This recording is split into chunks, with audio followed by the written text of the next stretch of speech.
If you're looking for ideas beyond just a meal log, then you have come to the right place. Today we have 25 meal planning and cooking related bullet journal ideas for your journal.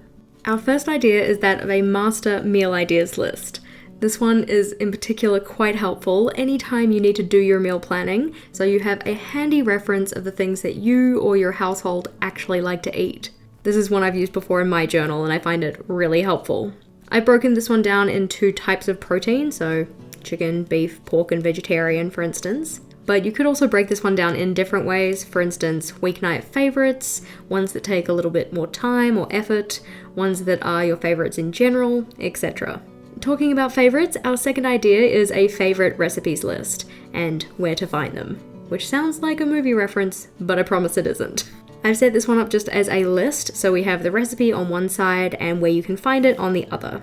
For instance, chocolate chip biscuits can be found in Beautiful Biscuits, which we're going to assume is a cookbook, and it's on page 43. Everything I've filled in here are just examples, so it might not necessarily be on page 43.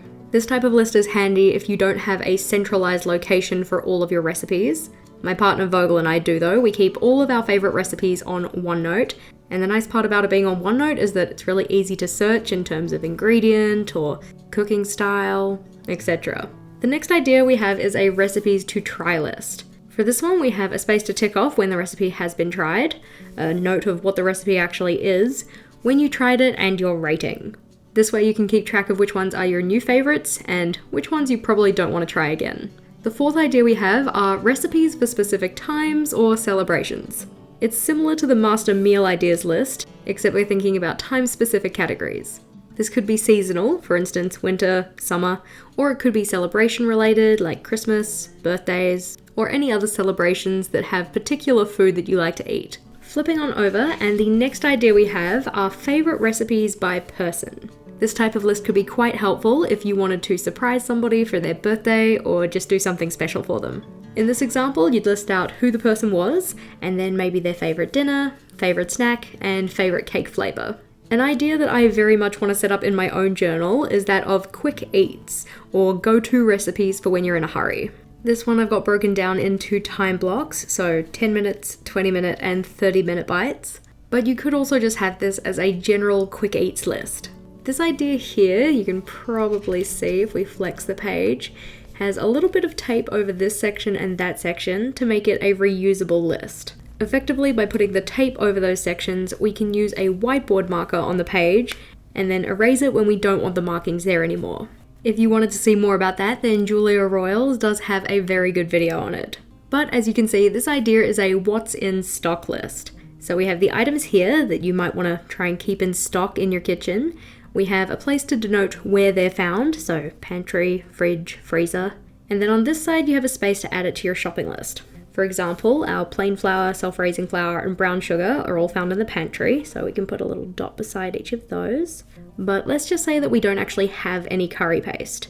Instead of putting the dot underneath fridge for curry paste, we might put that over here on the shopping list, so we know we need to get it next time we do the shopping.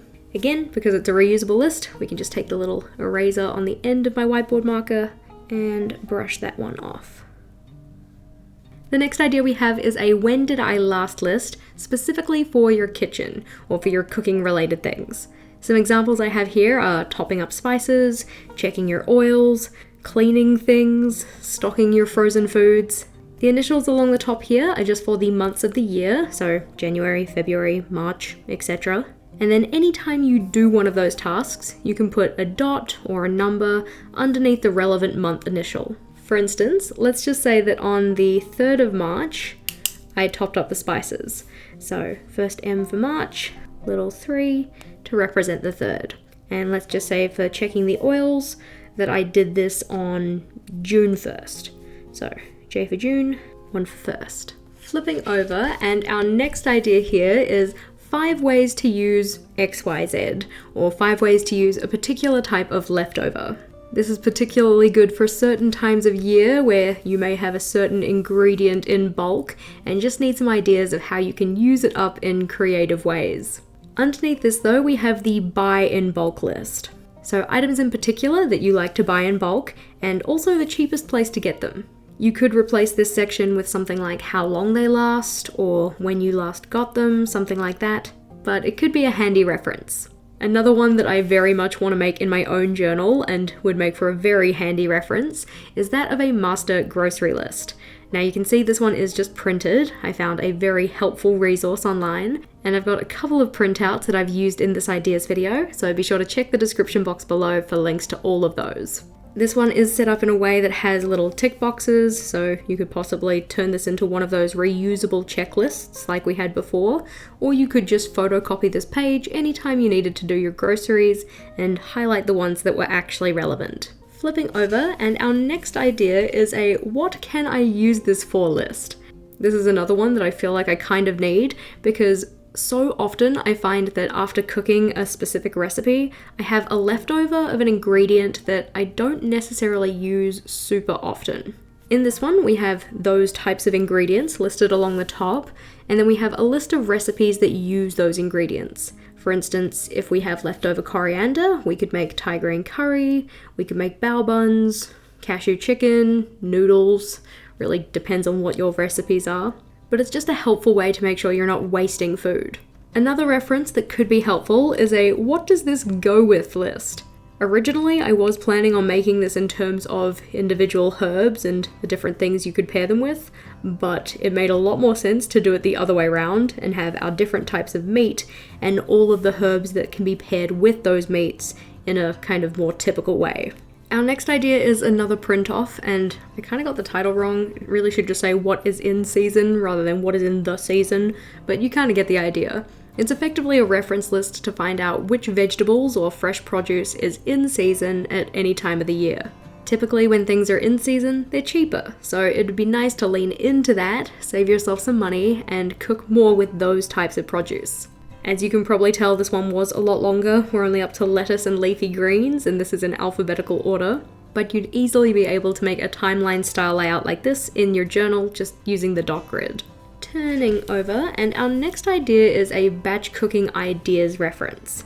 This one I've broken down into two main sections, so ingredients and meals, and for each of those separated it further into things that you're cutting up, which I just wrote knife. We have things that go in the oven and things that need to be done on the stove. Obviously, I don't do a lot of batch cooking, so I couldn't come up with a lot of ideas for that, but if you have some examples, please do leave them in the comments below. Batch cooking is something that I'd like to get more into, but that's a future me problem. Up next, this idea is for snack ideas. I always find that when I go to snack on things, I just don't know what I like, so having a handy reference of snacks that you might want, or you could do things like healthy snacks, or snacks with a certain amount of protein, or under a certain number of calories, etc. It could be a helpful reference to have. As you can see, this is another printout, which is linked in the description box. Our next idea is that of a weekly meal plan. So you can see we have the days of the week down the side, and this one just focuses on one meal, so probably dinner.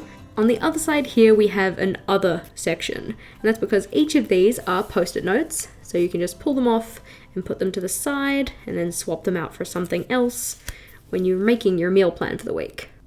Nice and easy. Though I am going to put that up there just so you look a little bit nicer.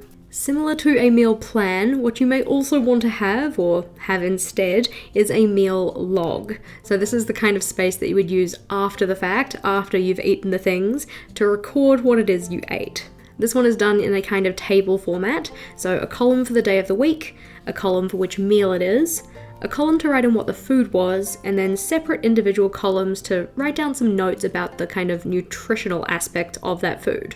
For instance, let's just say for breakfast, this person had oats with berries. We could then tick off that that meal does have fruit, and we could possibly say that it doesn't have any hardcore refined sugar or something like that. Really depends on what you paired it with though. A similar idea to the two we have here, maybe you don't want to focus on a weekly basis. Maybe you want to look at it on a monthly basis. So here we have a monthly meal plan, which is just done in the format of a calendar. We have a little key at the top to tell us what each of the dots represents, and then we can just go and populate the calendar with what we're planning for breakfast, lunch, and dinner. I've also included a section on the side here to write down any ideas for next month, and you could also just use the same color codes in here to represent whether those ideas were for dinner, lunch, breakfast, etc. Of course, before we had a meal plan and a meal log, so our next idea is a monthly meal log. This is one I have used before, but effectively we just have 2 columns per page, so breakfast, lunch, dinner, and snacks, and a row for each day of the month, so 1 to 30. At the end of each day, you just record in the relevant section what it is you ate for each of those meals. Nice and simple. Flipping over, and a couple more that I used helpful printables for. So we have build a lunchbox and build a salad. I've also noted that you can build anything really, any kind of meal type or food group that has little individual elements that you can substitute out for other things. So for instance, build a plate, a stir fry, a tray bake, a smoothie, a breakfast, a snack plate, an antipasto platter, etc. As you can see, we have 2 different layouts here though. So this one's more kind of pictorial, so you could do little doodles, or like me, use little printouts of pictures, that kind of stuff. Or you can just have boxes of the different elements and the different ingredients that you can use in that category. Again, both of these printables you can find in the description box. On this page, our first idea is that of cooking conversions, and you can see I got a little bit carried away with my washi tape here, but if we open these up, you see we have a mass going from imperial to metric, we have volume in a bunch of different measurements, and temperature with Fahrenheit and Celsius. Especially if you like to use recipes that aren't necessarily from your neck of the woods, it can be really helpful to have these references on hand. Closing that one up though, our next idea is that of cooking substitutes, which is another very helpful reference. On one side I have the ingredient, and on the other side I have the substitute. Of course, for some ingredients there are multiple ways that you could substitute them, so you might need to tweak how you set this one up, but I think that the 2-column method is a pretty good one. Life is expensive and cookware is no exception, so making sure you know how to care for your cookware is very important. What it can be good to have then is a cookware care checklist or cheat sheet. Again, as you can see, this one is just something I printed offline, but Vogel likes to keep all of our cookware care instructions in our OneNote. I love a good reference list. I would love to know what meal planning or cooking related pages you have in your journal, so please do share them in the comments section, but hopefully these ideas have been helpful as well.